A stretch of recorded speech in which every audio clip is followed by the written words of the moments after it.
Manajemen Golden State Warriors baru aja resmi membunuh sisa karir emas seorang Stephen Curry. Gua nggak lagi hiperbola, tapi kalau lo jeli melihat pergerakan senyap di balik layar bursa transfer NBA saat ini, apa yang dilakukan pemilik klub Joe Lacob dan jajaran front office Warriors adalah murni pengkhianatan taktis terhadap salah satu pemain terbaik sepanjang masa. Di umur 38 tahun, Curry masih sanggup mencetak rata-rata 26 poin per game. Dia masih punya sisa bensin dan ambisi yang menyala-nyala buat mengejar cincin juara kelima demi mengunci statusnya di debat GOAT. Tapi, apa balas budi dari tim yang udah dia angkat derajatnya dari klub semenjana menjadi franchise paling bernilai di NBA? Mereka sengaja mengurung Curry di dalam skuad yang ampas, menua, ringkih, dan hobi ngelawak di atas lapangan. Banyak kreator kasual yang cuma menyalahkan kegagalan manajemen Warriors karena mereka tidak dapat pemain baru musim ini. Tapi hari ini, kita bakal bedah lebih dalam, masuk ke ruang akuntansi mereka untuk membongkar konspirasi busuk di mana Warriors sebenarnya sengaja menumbalkan musim ini sebagai tahun mati demi sebuah rencana bisnis masa depan yang sangat egois. Mari kita bedah sirkus pertama yang terjadi di bursa transfer kemarin. Saking terobsesinya dengan taktik serba instan, Joe Lacob sibuk melakukan star chasing alias memburu superstar uzur. Skenario utamanya adalah merayu LeBron James agar mau pindah ke San Francisco.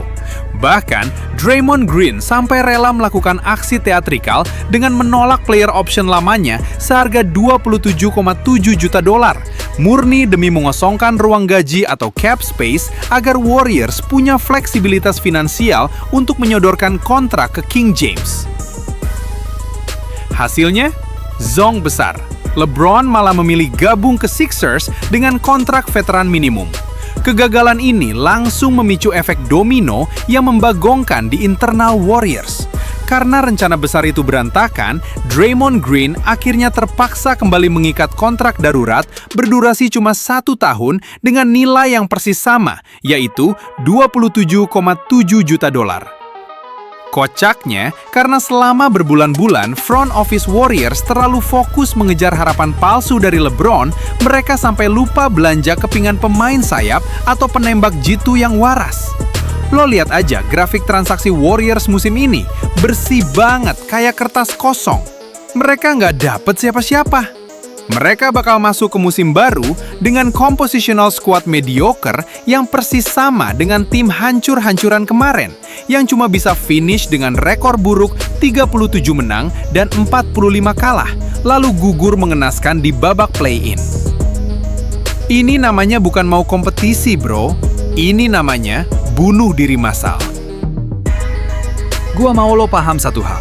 Ketiadaan penembak jitu baru di skuad musim ini bukan cuma perkara kekurangan poin, tapi merupakan hantaman mematikan bagi fondasi taktis coaching staff Steve Kerr. Selama masa kejayaan dinasti mereka, kekuatan utama Warriors adalah skema motion offense yang mengandalkan pergerakan tanpa bola yang non-stop serta ancaman konstan dari para penembak perimeter yang memaksa pertahanan lawan melebar.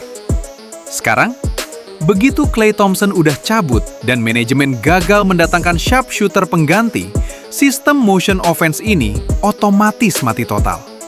Tim lawan di NBA sekarang nggak bodoh. Mereka tahu persis bahwa di luar Stephen Curry, barisan pemain sayap Warriors tidak punya akurasi tembakan 3 angka yang konsisten. Akibatnya, taktik bertahan lawan sekarang sangat gampang ditebak.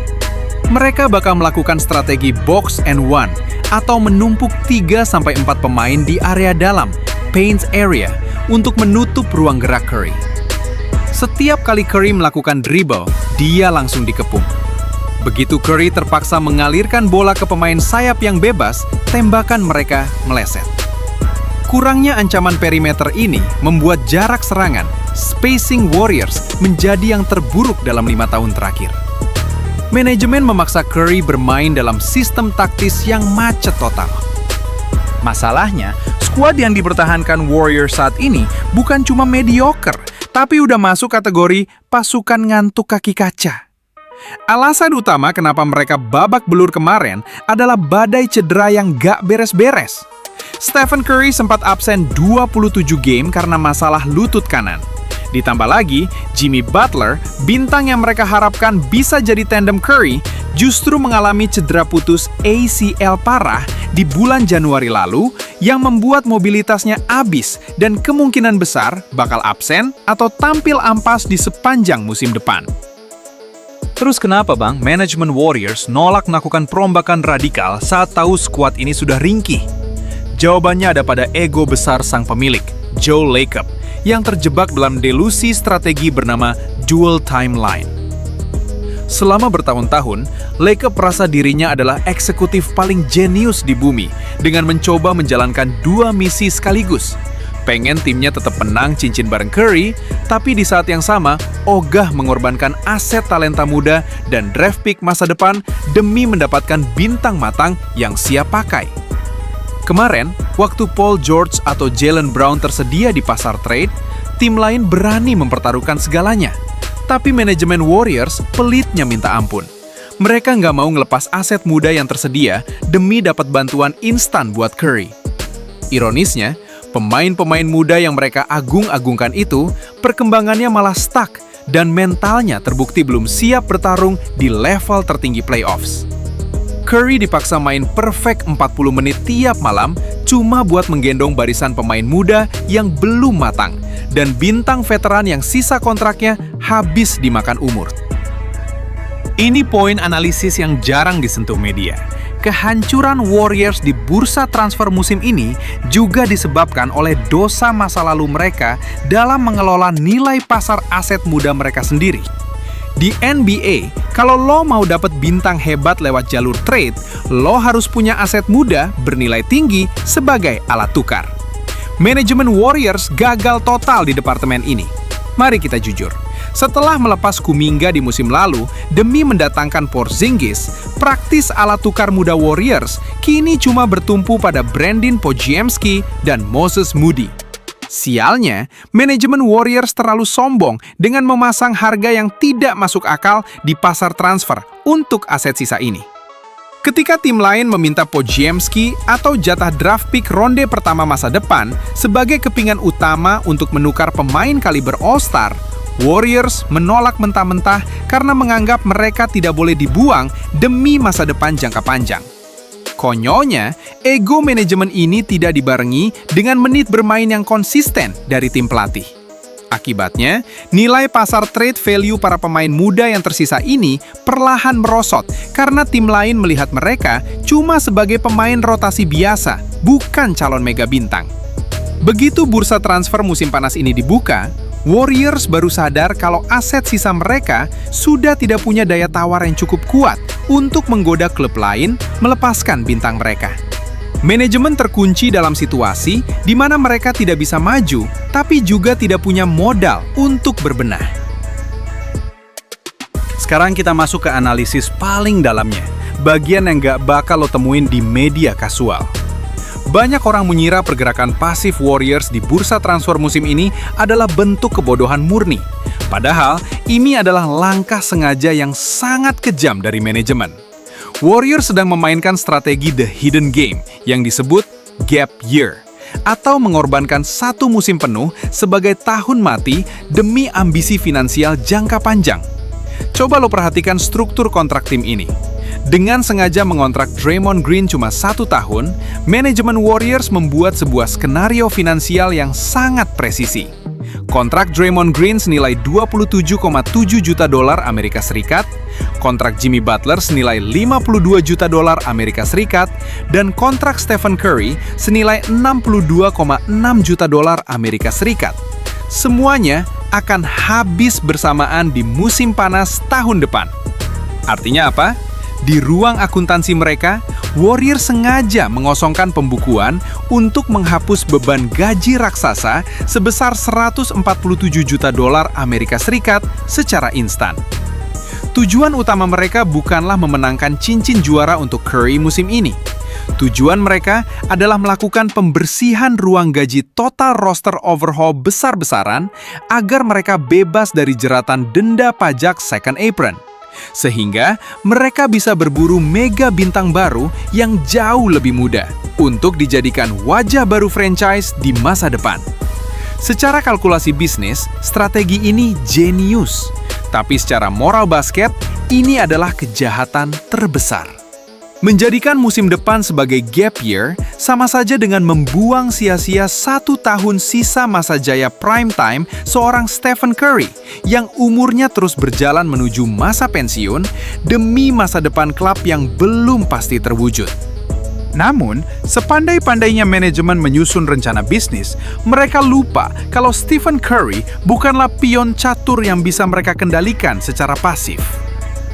Bom waktu di internal Golden State Warriors dilaporkan bakal meledak total di akhir bulan depan.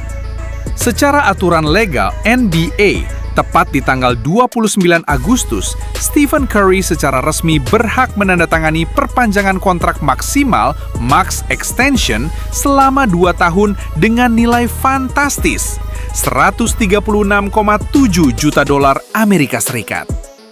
Kabar burung dari para insider liga membisikkan bahwa hubungan antara Curry and front office saat ini sedang berada di titik terendah. Curry dikabarkan sudah mulai muak dengan taktik berburu bintang yang gak jelas dari Joe Lacob. Inilah mengapa para eksekutif rival dari tim-tim besar NBA sekarang lagi memprovokasi dan mengompori Curry untuk mengambil keputusan paling ekstrim, menolak tanda tangan perpanjangan kontrak tersebut di akhir Agustus nanti.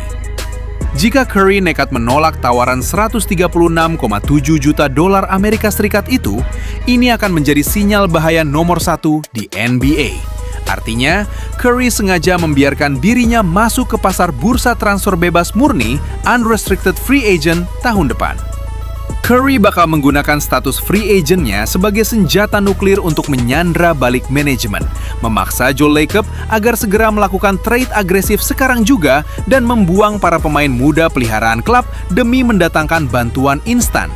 Atau mereka harus bersiap melihat sang legenda terbesar sepanjang sejarah klub cabut secara gratis tahun depan. Pada akhirnya, realita pahit ini kembali mempertegas satu hal. Basket itu emang dimenangin di atas lapangan, tapi fondasi juaranya dibikin di ruang kerja para petinggi klub. Tanpa visi yang waras dari front office, pemain mega bintang sekelas Stephen Curry pun cuma bakal berakhir jadi poster penderitaan baru yang waktu emasnya ditumbalkan demi efisiensi neraca keuangan sebuah korporasi. Curry adalah sosok yang terlalu loyal. Tapi kesabaran legenda terbesar San Francisco ini sekarang benar-benar lagi diuji di jurang terdalam. Nah, sekarang giliran lo semua yang bersuara. Melihat konspirasi bisnis luar dalam ini, menurut lo, apakah Stephen Curry harus tetap loyal dan rela pensiun di Warriors walaupun skuadnya ampas dan sengaja ditumbalkan? Atau lo setuju kalau Curry mending nekat menolak perpanjangan kontrak Agustus nanti dan pilih cabut ke tim lain yang punya manajemen lebih waras buat berburu cincin juara? Pastiin hit that subscribe button dan like video ini kalau lo suka NBA dari angle yang beda. Gua cabut dulu. Peace out.